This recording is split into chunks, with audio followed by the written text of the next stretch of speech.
Wow, that was a lot of information. Thank you. You guys did a great job. A lot to think about. And my name is Donna Horn, and as I said, I work for the Institute of Safe Medication Practices. But just to give you a little bit of background, my background is retail pharmacy. I spent all of my career filling prescriptions, typing those labels for your patients. And I also, for full disclosure, served on the Massachusetts Board of Pharmacy and the National Association of Boards of Pharmacy. So I have a little bit of a regulatory background, so I see some of the barriers that we're talking about because of those regulations. So I'll mention those in my remarks as well, along with what we talked about were the facilitators. So what they asked me to do today is talk about how to take this information and generalize it and transfer it to everyday practice, and which I would love to be able to do. So I'm not going to here to critique the things that are wrong. I want to talk about the things that are right, but also just to mention what I think would be some barriers to implementing some of these things. So first of all, Steve talked about the software, and it's true. Every company has different software. Some are homegrown, and some are you can purchase from from people who make it, and that's their business. The homegrown ones seem to be a little bit more challenging because they layer on themselves. So in order to undo something, you have to undo way back, and that's almost impossible to do. One of the main things that we see on the labels is that the directions and the words are in all capital letters. And we know with health literacy that reading all caps is not the easiest thing to do, but try to change that from a software vendor. They don't have the ability to do upper and lowercase. So that's one thing we would recommend. They can't do it. They have to start from scratch. They have to get a whole new program. The other thing they talked about was, that Steve talked about, was the real estate. So what can we put on the label? We want to give it a lot of white space and chunk the information because that makes it easier to read. But there are certain things that have to be on the label for regulation. So we need to, as Steve was talking about, you're bringing this to the Board of Pharmacy in Wisconsin. Ask them what you can take off the label. What can we take off? Do we have to have the manufacturer's name on the label? Is that important information for the patient? I don't think so. How about if you have a nurse practitioner, you have to put it on the doctor's name, the supervising doctor. Is that really important for the patient to know? I don't think so. So look at the things that are required to be on the label and ask the Board of Pharmacy, what can we take off so that we can make this label easier to read? We also talked about the new vital sign. And I give a lot of lectures to pharmacists and to pharmacy students about medication safety. That's what I do. I work for ISMP, and we work with medication error studies all the time, analyzing them and trying to figure out how we can educate pharmacists and the pharmacy students so they can learn from someone else's mistakes. And a lot of this we do is based on the errors that we receive at ISMP, and a lot of it has to do with what patients are getting. So patients report medication errors to us. We use that information in our lectures and our CE programs.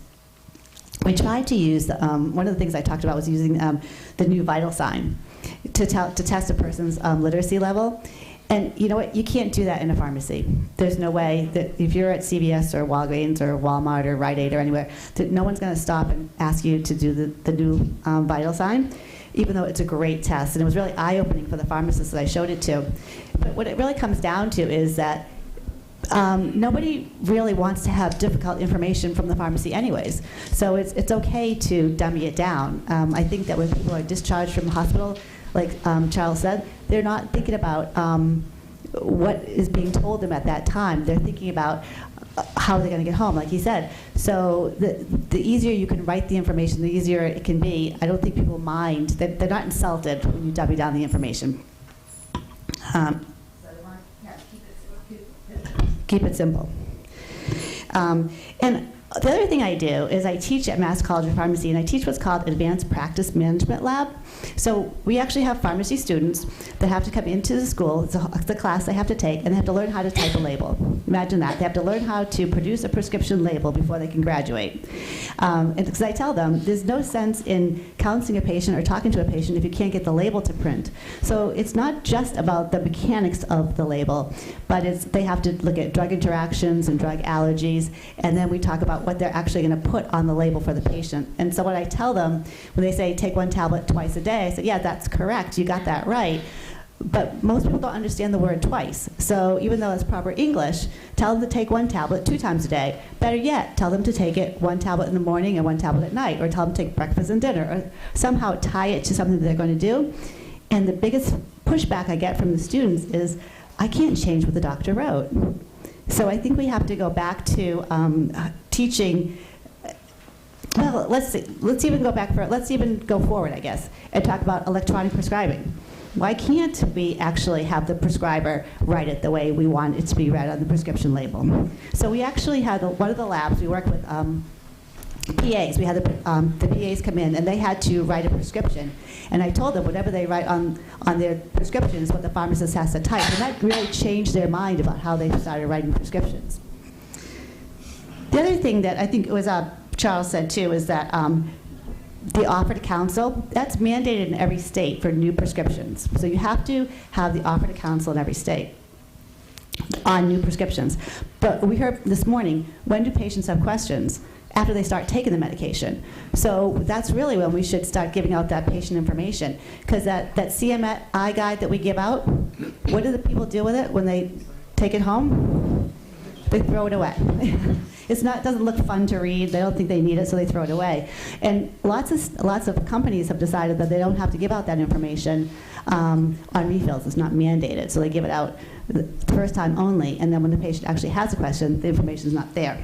So I think it is important that we continue to understand that people have questions as they go through the journey. That's what I learned this morning, as they go through the journey of this, taking medications.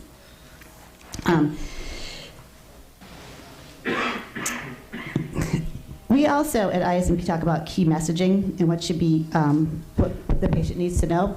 We actually received a grant from ARC and talked about how do patients learn information from the pharmacist. And so we came up with these medication leaflets that actually talked about the 10 different things that would allow them to take the medication safely. And we did a study on it, and we got feedback on it, and we actually published the results too. But we had trouble with some of the feasibility of it, and I don't know how. I wanted to talk to Charles about that too. What's the feasibility of using the polyglot system? Does it interact? You know, it's done on the spot, right? Because it's individualized to the patient, which is great.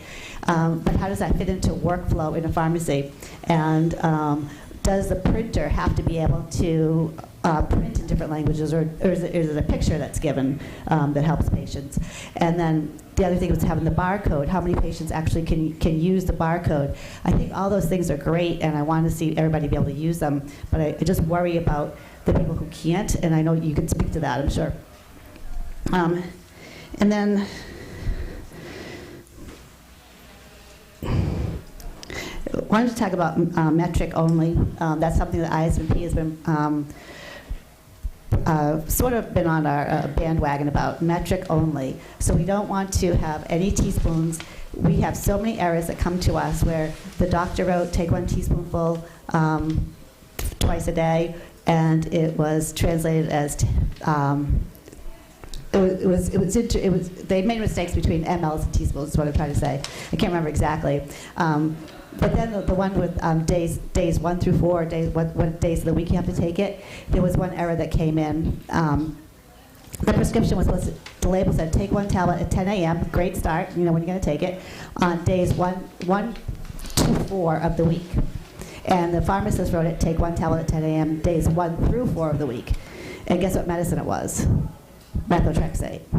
So that could be a real problem for people, right? You can't take methotrexate that often unless you're taking it for cancer.